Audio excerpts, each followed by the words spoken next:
Okay, thank everyone for coming today. We're going to have a press conference today in reference to our 1999 cold case of J.B. Beasley and Tracie Hawlett.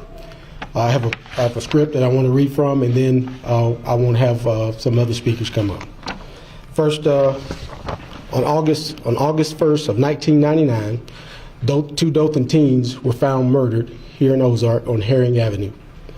For more than 19 years, the persons responsible for the crime has been a mystery to us all.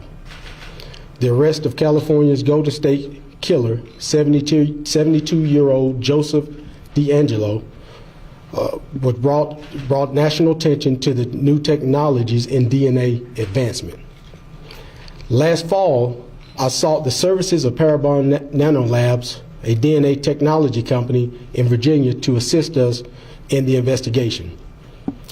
Law enforcement agencies across the country use the company as the snapshot DNA analysis service to advance investigations when traditional DNA methods fail to produce any results. We employed nearly all of their DNA tests.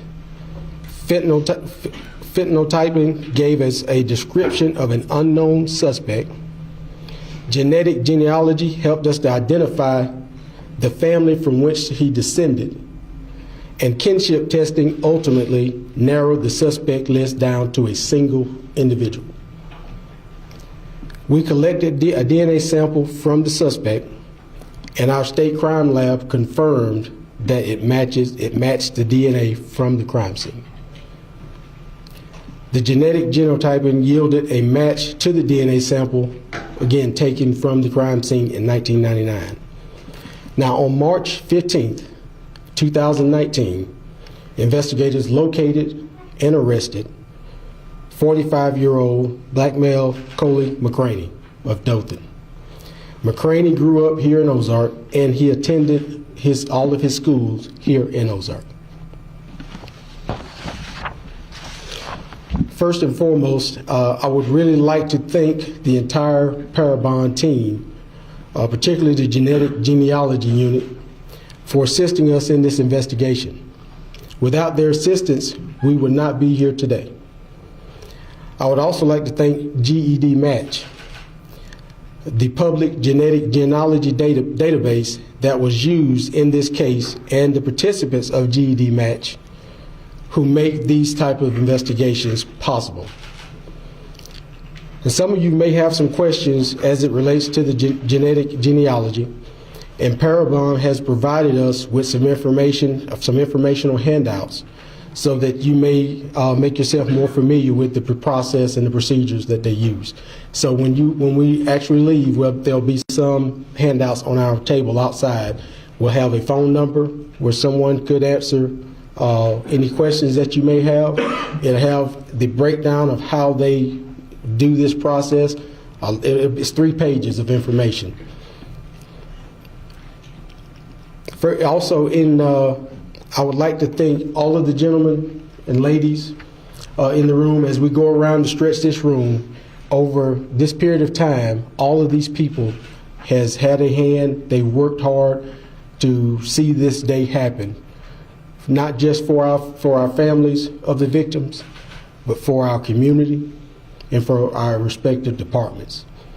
This is a joyous time that we wanted to come together again and just show you that the unity, the one that was put into this case over the years, all of these guys represent that. To the family, we thank y'all for your patience with law enforcement. We know it's been a tough road, it's been a long road, and we just really want to say thank you, and we hope you let others in your family know how much this also meant to each and every member of law enforcement that worked on your case. Before I go any further, I'm going to ask that the Attorney General come by, help, and just say a few words.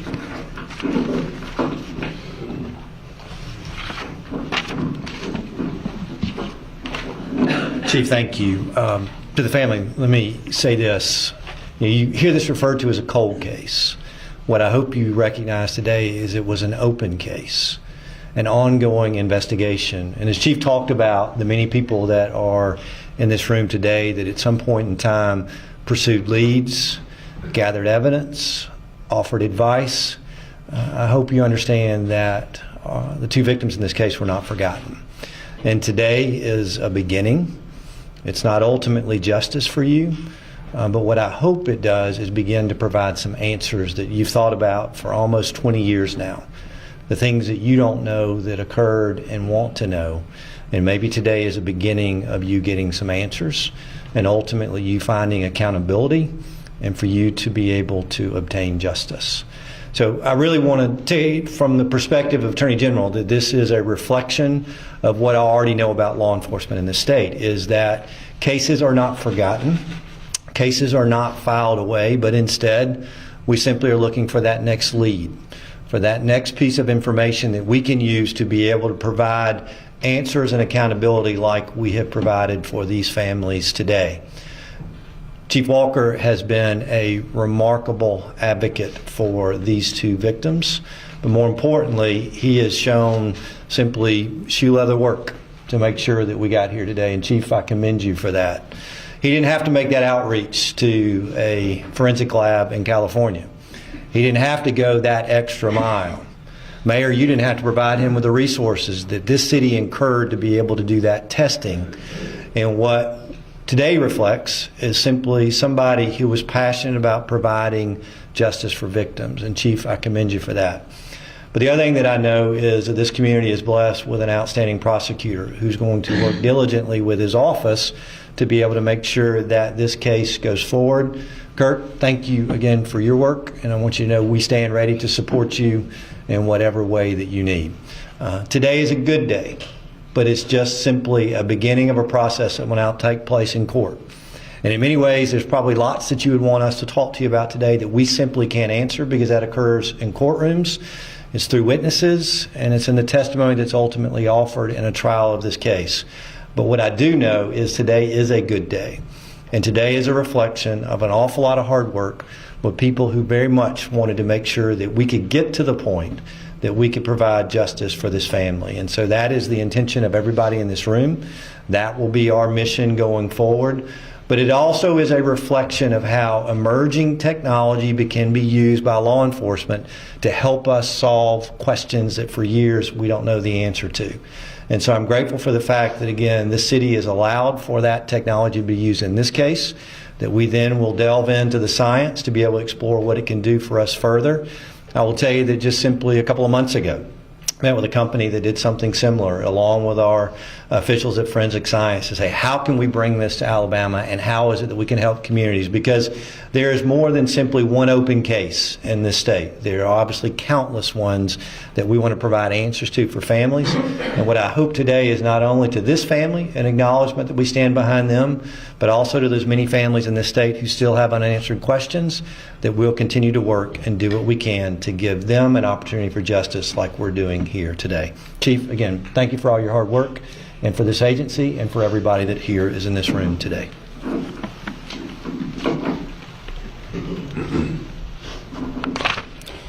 Thank you, General.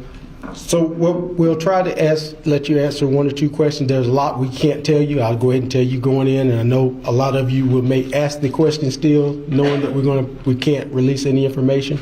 But we just got just a couple of minutes that we will take questions.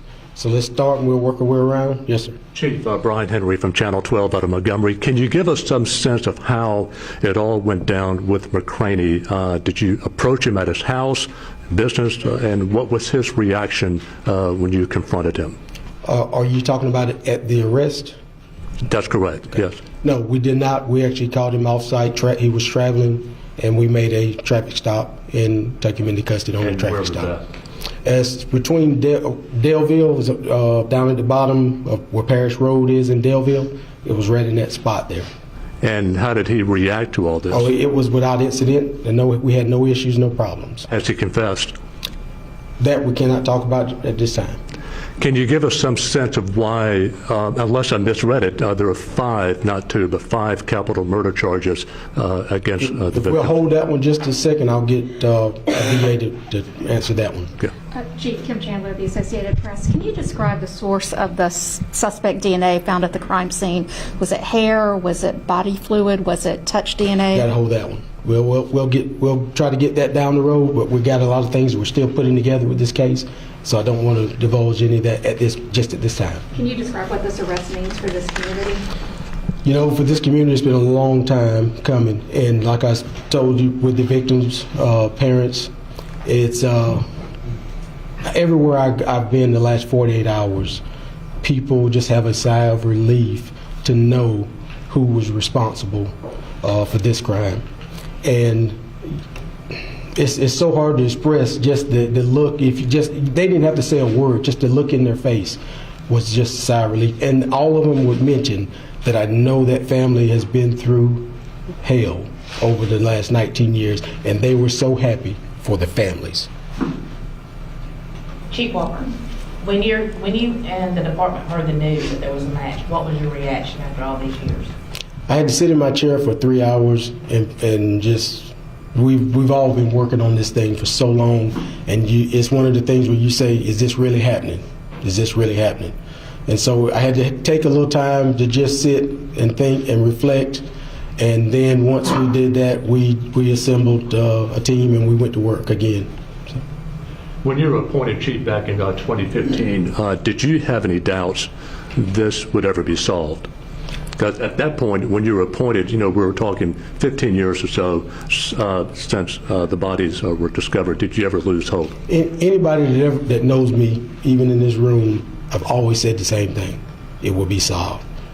And as far as back as last year, our goal was to get there before the 20th anniversary. So Golden State Killer again happens. We see that, and I'm like, you know what? Let's try that. Let's try that.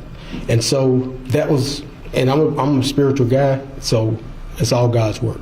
Have you come up with a motive at this point? We don't have a motive at this point. But we can't release some of the things that are leading us to that. Yes. You said you said to your share 3 hours. What day was that on? I knew you had to get down to the nuts and bolts. It was a couple of weeks ago. Yes. So, if it was a couple of weeks ago, what took you so long to make that arrest? Usually you've got some surveillance, you've got some other intelligence that you need to get. So we wanted to make sure with some other parameters around this case that we wanted to tie up before.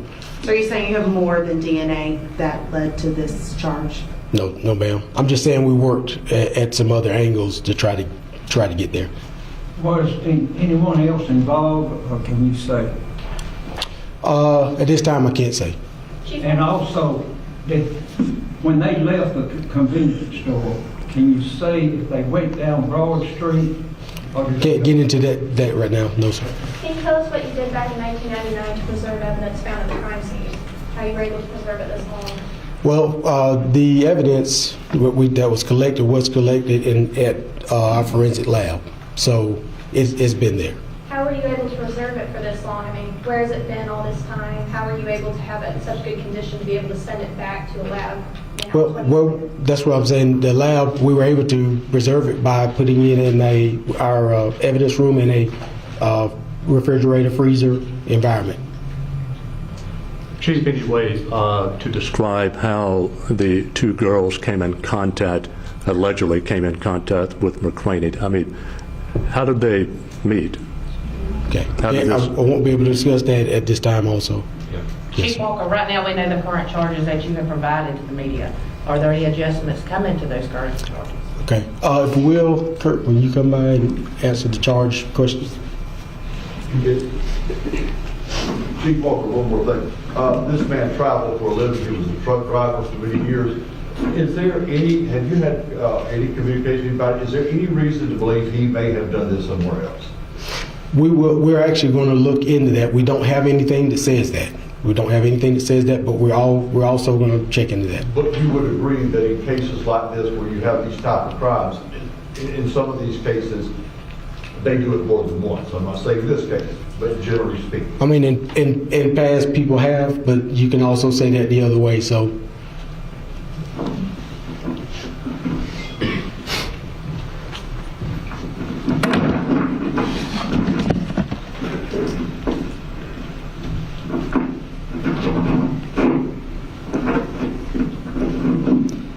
before I answer the question about the charges for y'all, I do want to say, as a district attorney here, I can't thank these guys behind me enough. Some of these guys, Keith and Dan, Scott and Garrett, they were here originally when it happened, Chief Spivey, but multiple agencies, Wally and the Sheriff's Office, all of these folks have worked tirelessly to bring this day together.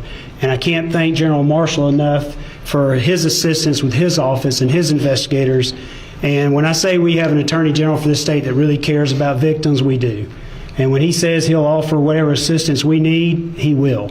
And I appreciate you being here today. But to the family, I can't thank you enough for your patience. And I know it's been frustrating when they can't tell you things and you're just having to trust, and that's very difficult to do.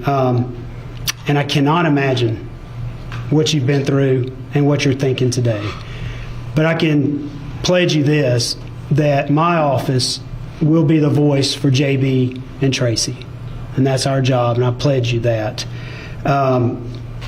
This is just the first step, so patience will be needed again.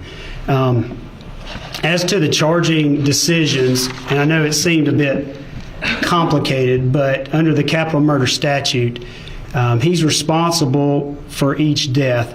And as to J.B., he is going to be charged under 13A 540, subsection 3, which is murder by the defendant during a rape. Also, section 10, murder where two or more persons are murdered by the defendant. And subsection 17, murder committed by a deadly weapon while the victim is inside a vehicle. His charges as to Tracie are subsection 10, murder where two or more persons are killed, and subsection 17, murder when a deadly weapon is used to kill a person inside the vehicle. So that's why there's 5 charges, but theoretically it's 2 murders, just different counts to make it capital, if that makes any sense, but that's what it is. Sir, can you elaborate whether there are any other known suspects, or is this it? Well, I can't comment on that, and you know every prosecutor in the world would love to get up here and preach our case, but we can't do that, and we're ethically barred from it, and I will not comment on it. I will tell you, and I can tell you, he's in the Dale County Jail. He is under no bond, and a preliminary hearing will be set within the next couple of weeks. How confident are you in the prosecution of this based on the evidence that you have today? I can't comment on that. I would love to. I can't. But I'm just proud to be here today looking at this family because I know they've been waiting on this a long time. Mr. Turner, I hope I'm not repeating your question. I step out for a minute. When do you think the death penalty in this case? He is death penalty eligible. Absolutely. With it, will you seek it? Yes. Have you made that decision yet? Yes. About 10 years ago. Thank you.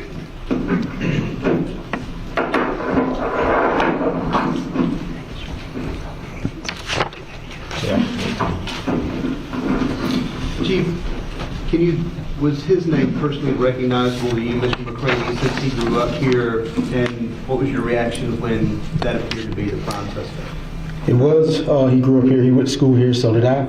So I did know the name, knew him, and I was very surprised. I was surprised when I saw the results. You know, so, and every person I talked to said the same thing, you know, but the DNA doesn't lie. I'm sorry. Okay, this will be the last question. Go ahead. I know you said he grew up here, that you knew him. Can you tell me where he was employed, what he was doing in 1999 when this happened? In 99, I'm not sure. I just know right after there was a short stint with the military, but I'm not sure all of the channels he went through as far as his employment. That's one of the things that we are still working on. So in closing, I would like to thank all of the agencies that helped during this process, and I'd like to mention those if I could. Of course, we have the Ozark Police Department, the Dale County Sheriff's Office, the Dale County District Attorney's Office, Alabama Attorney General's Office, State Bureau of Investigation, ABI, Dothan Police Department, Houston County Sheriff's Office, and the Alabama Department of Forensic Sciences. I would really like to thank them for all of their help through this time. And Also, at this time, I would like to thank the families and the victims of the victim's family who were very patient with us. Questions are closed right now. Chief, could we possibly talk with the former police chief, Tony Spivey? Well, at a different time. It's closed at this time. All right, we thank you for coming out today and appreciate you here for being here.